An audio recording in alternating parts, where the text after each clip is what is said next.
So the bigger person has sat down with the other person, listened to them and apologised. I'm talking about Lady Hussy, of course. We read this in the paper that she has sat down with this other lady whose name I'm not even going to attempt to pronounce. I think it is Marlene, but she seems to spell it incredibly differently, and almost as if it was a different country's language. But I understand her real name is Marlene Headley, I think. But I may have got that wrong. I get a number of things wrong. And I'm happy to say if I've got something wrong. A bit like Lady Hussy, I'm happy to sit down and say, I'm really sorry, did I get that wrong? I apologise. Of course, if I put myself into the same situation that Lady Hussy was in and I was on the receiving end, bearing in mind that I'm a British citizen who has dressed up as a completely different type of citizen from a different continent even, wearing some fancy dress, changing one's name, I could actually understand when somebody says, where are you from? And you say, well, I'm actually from Hackney. No, where are you really from? Well, I am from sort of North London or South London, wherever the relations are. No, where are your people from? Oh, ah. You see, now my reaction would have been, I see the mistake you're making, and it's my fault. It's my fault. Put my hands up because I'm dressed in this fancy dress, and I've changed my real name. My real name's not this, but I'm running a charity that's there to help other people of, I guess, my nationality. And I'm representing that, but I can see how that can be very confusing, and I do apologise. And so in my theory, it should be the other person to apologise, not Lady Hussy. Lady Hussy being somebody, of course, who's travelled with the Queen around the world and naturally would be privileged to all sorts of different cultures and peoples. And so trying to fit into that wonderful knowledge that she must have, where somebody presenting themselves in a slightly unusual garb and then say that they're British, where that person fits in. You can see easily the confusion. An intelligent person, let me put it that way, would have seen the confusion.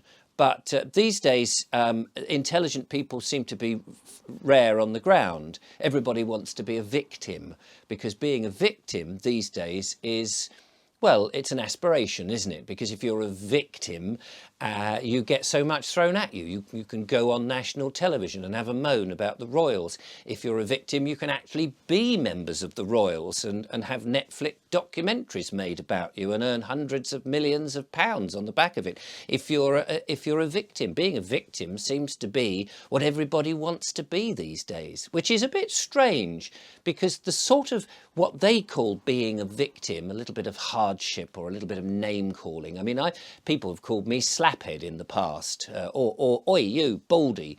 I've not really been that offended by that, because I've just gone, yeah, whatever, and got on with my life. Being a victim to me meant something a hell of a lot more. You could be a victim if you're going about your daily job and somebody comes up with a knife and asks to take your phone or your wallet. You could be a victim if your family are beaten up and killed. You could be a victim if somebody decides to set fire to your house or steal your car.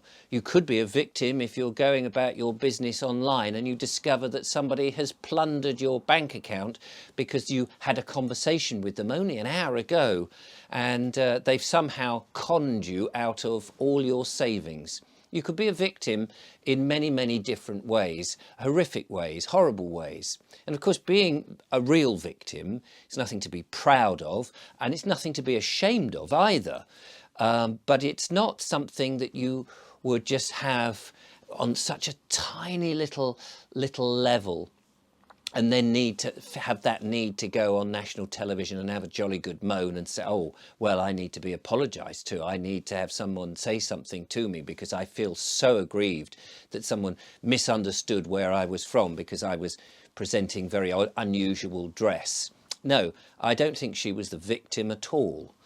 It is an unusual situation, because what she does now, this other person, do for racial relations, forcing a a royal to sit down, or a member of the royal entourage to sit down and be photographed in the national papers and go on all the news apologising. What has that really done for the relations with different nationalities these days? Instead of finding cohesion and going, do you know what, it was just an misunderstanding. I completely understand why she got a bit confused. It probably wasn't a good idea dressing the way I did, and all of that. She could have stopped it, and that would have been great.